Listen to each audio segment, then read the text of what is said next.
Microsoft 365 tutorial for beginners, step-by-step and tips and tricks.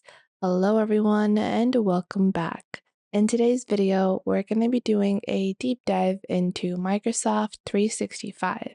We're going to be taking a look at the Microsoft ecosystem and how it can help us in boosting our productivity, managing our work, and much more.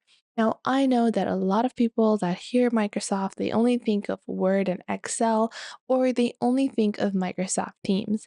But Microsoft 365 has so much more to offer and can help you in boosting your productivity and managing your day, especially Microsoft Planner and Tasks, which I find to be very underrated and can be serving you in your daily life a lot.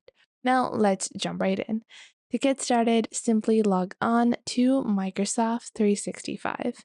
Now, what is Microsoft 365? Well, Microsoft 365 is a summarized dashboard where you can access all of your Microsoft applications and tools. You'll see on the top left, you have the option to search for any type of Microsoft application, including Outlook, OneDrive, Word, Excel, PowerPoint, OneNote, SharePoint, Teams, Sway, Project, Planner, and Calendar. Now, they even have more apps, and you can click on more apps over here to view the list of applications that are available. This includes things like forms, which can help you in getting a lot of amazing data and creating quizzes, project quizzes, and more. Then you also have the To Do, which is my personal favorite, which also has an application version that can help you in managing your tasks. You also have Clipchamp as well as Power Automate to create and sync files as well as create and edit videos. Now, to get started, we're going to start with some of the heavy hitters such as Teams. So if you go onto your left panel, you can click on Teams and a new tab will open up. Once you open up your new tab, Teams will open up. Now, Microsoft Teams allows you and your team to create and schedule meetings, as well as create tasks, upload files, and manage your work remotely. In Teams, you have a activity section on the top left. Then you have a chat section. Then you have your team section. So I have created this particular team. You can create any team that you want. Simply click on Join or Create Team on the top right to create your new team. Within Teams, you can create different channels, and certain channels can be made private, whereas the others can remain public. This can be especially helpful when you are trying to create a members only or managers only access area. Then on the top right, whenever you create a channel in a team, not only can you create team meetings, but you can also create posts as well as announcements. This can be helpful in making sure everyone stays up to date. You can also alter permissions of announcements. To do that, click on the three dots on the top right. Once you click on these three dots, you can see you have the option to manage your channel. Click on this option and you have your moderation options. So if you want to allow everyone to post messages, or if it is going to allow everyone to post, but it will also show a alert that posting will notify everyone. So your team members know that if they post something here, everyone's going to be notified, so it better be important. Then you can also only allow owners to post messages. Then you can click on edit and also edit connectors. Now, in this way, you can create private channels and you can add different members and build different teams. You can also start a meeting on Teams simply by clicking on the top right icon. So you can click on schedule a meeting to schedule a meeting on Microsoft 365, as well as click on Meet Now to access Microsoft Teams. Now, on the left, you also have an assignment section. Now, my account is actually registered with a academic university, so that is why I have an assignment section. I don't think that's necessary for all workspaces in Microsoft Teams. I'm not sure of that, but for me, I do have a separate assignment section as well. Then after that, you have your calls section, which is going to help you in accessing a team member privately. So you can speed dial someone, you can also just type in a name and forward your calls. Then you also have OneDrive, which helps you in keeping access of all of your documentation and files. This is going to help you in ensuring that all of your work is available to your team members. Employees are able to share data across the board without any restrictions. Then you also have a calendar, and you can click on new meeting and create meetings on your calendar. Your meetings can also have a predetermined meeting agenda, as well as a specific channel they are meant to tackle, the location if it's going to be an in person or online only meeting, and as well as a detailed account of what the itinerary for the meeting is going to be. Below that, you can click on these three dots to integrate other applications into the Microsoft Teams application. Now let's go back into Microsoft 365 and explore its other offerings. Now, once we have gone off with Teams, I'm not going to go into much detail about Word, Excel, and PowerPoint. We all have used these, and these are not going to be a major focus. Instead, I'm going to show you guys the things that you might have underestimated for so long, which can help you in simplifying your work. Firstly, you have the Microsoft Project Manager. To access that, just click on Project on the top left. Once you click on Project, this will open up Microsoft Project Manager. Now, instead of having to use a third-party project manager and then doing meetings on Teams, you can do it all over here with Microsoft's Project Manager.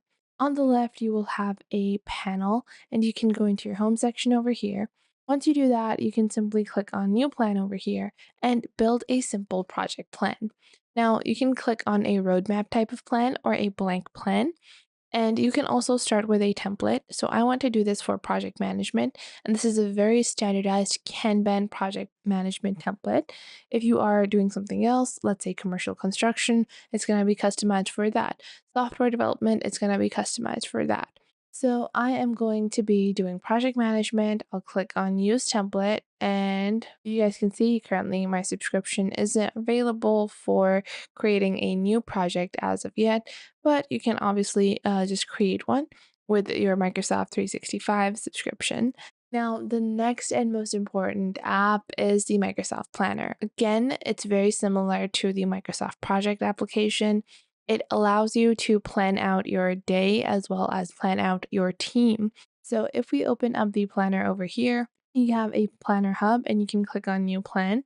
Click on new plan over here and enter the plan title. Let's say this is going to be Project Catch Up, and then we can add the privacy and security. We're going to make this a private plan, and then I can just click on create. Once we click on create, our private plan has been created. And now on the left, you're going to have a to do, and you can add another bucket. So we're going to distribute our tasks into different phases. So first is going to be initiation, then it's going to be in progress, and then it's going to be completed. And just like that, very similar to the Microsoft Project Manager, we can just go on ahead and create a similar Kanban board in the Microsoft Planner. Now that we have created this board, we can get started by adding tasks. So let's say my task is to create a suitable logo for our ketchup client like this. So I can just enter that task. Then if I click on that task, I can assign this to a person. You can also add a label and you can create different definitions for labels. To do that, just click on search for a label. And once you do that, you can select a particular label type, select the color, and select what you want to label it. Now, let's say I want to label my tasks according to the clients that I have. So let's say I have a ketchup client, and let's say I also have a water bottle client. So I'm going to add that like so.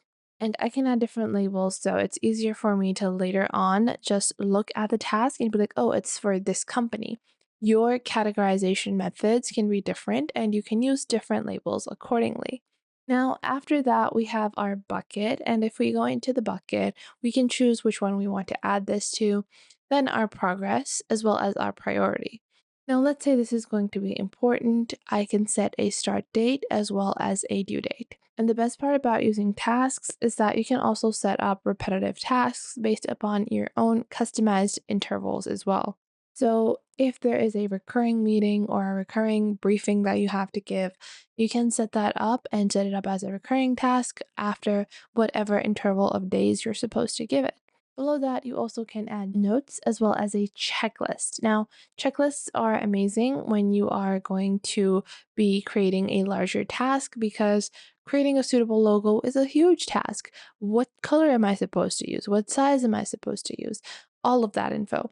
So I have to first pick a font, pick a color, get it approved by client. Then I have to finally design a logo.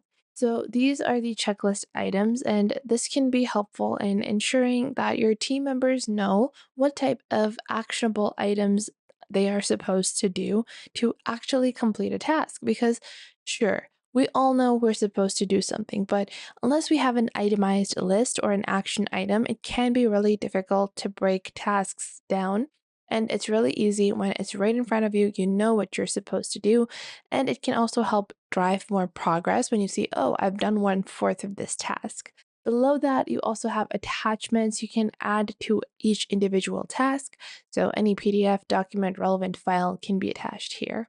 Once done, you can just move it like so. And let's say that now I have started working on this task, so I can just move it in the progress section, and then I can move it in the completed section. It's really easy to manage as well. You can also view them in a grid form as well as a chart and a scheduled form. You also have a conversation panel within your planner as well as members, files, notebooks, sites, and so forth. Now, moving on to the next Microsoft 365 tool, we're going to be taking a look at Sway.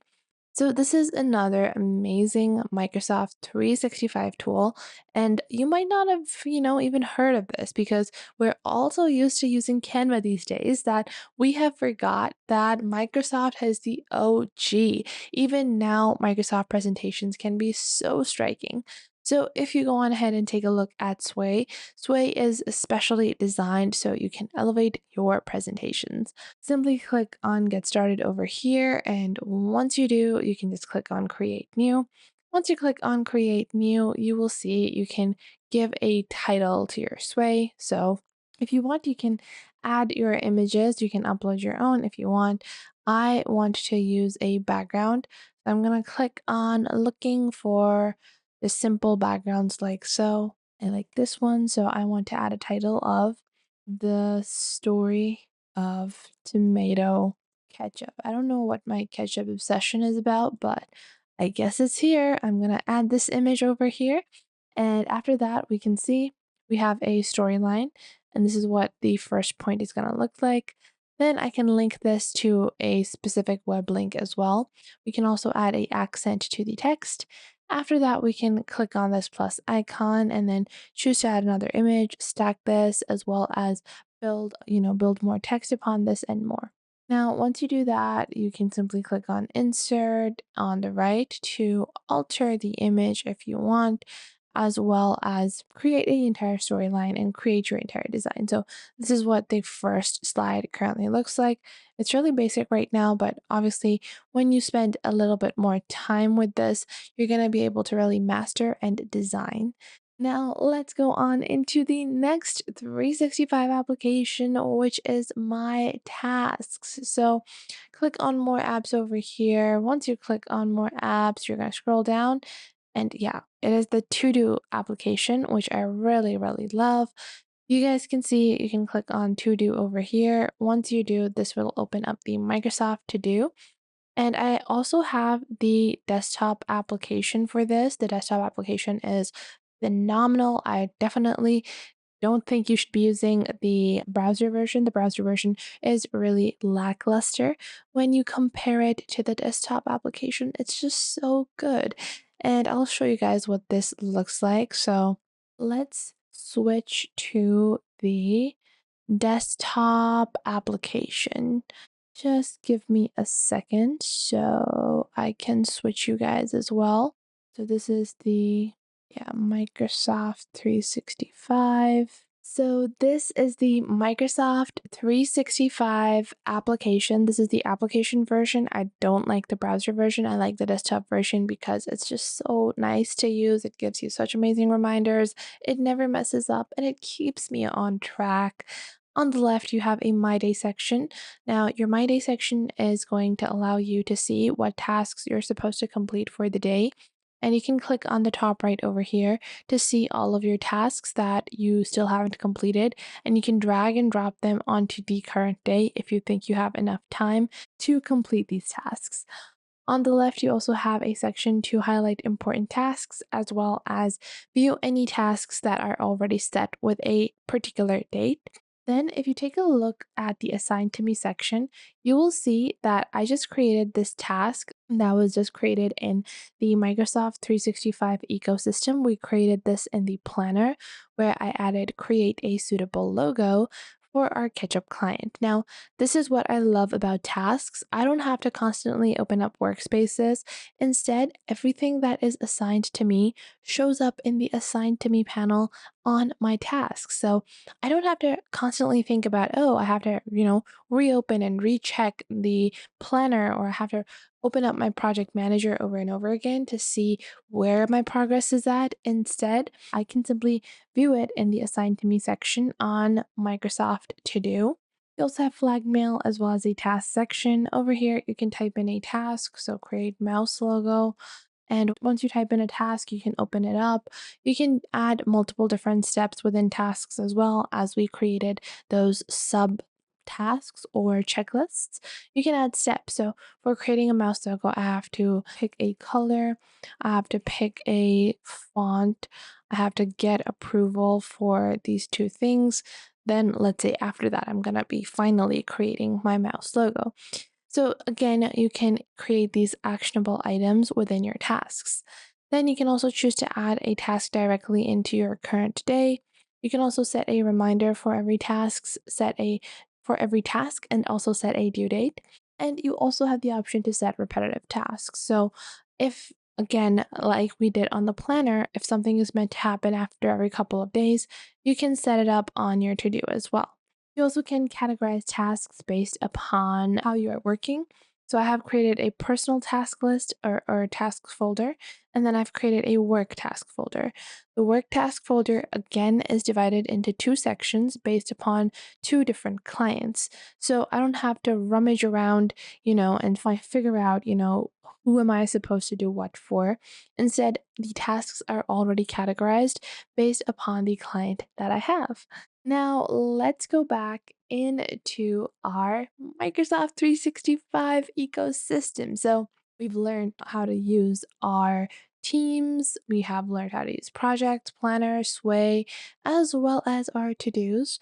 Now, moving on, depending on your existing mailbox, you might be using Outlook already, but if you are not, I honestly wonder why, because Outlook can be great, especially if you're already in the ecosystem. I'm not going to say if you're using the full Google ecosystem to jump on over to Outlook, but when you are not using the Google system and you are just looking to, build a new email address, Outlook can do a really great job. And Outlook is easy to manage, it's clean, and it keeps everything together. Lastly, but not least, it's my favorite, Microsoft Forms. This has been great, especially for building different types of surveys. This can help you in gathering information so you can build a form or a new quiz depending on your use case. If you're a teacher, then creating quizzes on Microsoft can help for your students to practice. And if you are an employee like me and you want to gather data upon customer behavior, you can create some quick and easy forms that are super easy to embed onto any website. So I hope you guys found this video helpful and you are now able to get started with the Microsoft 365 ecosystem. There is still so much more that we can explore with Microsoft 365.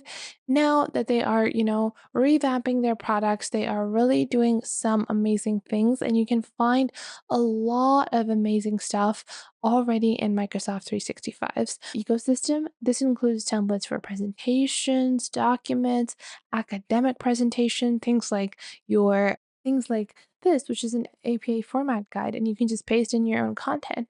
Things like these amazing charts, schedules, and much, much more. So, if you enjoyed this video and you want more like these, make sure to leave a like and subscribe to our YouTube channel. And if you want to learn more, leave a comment down below.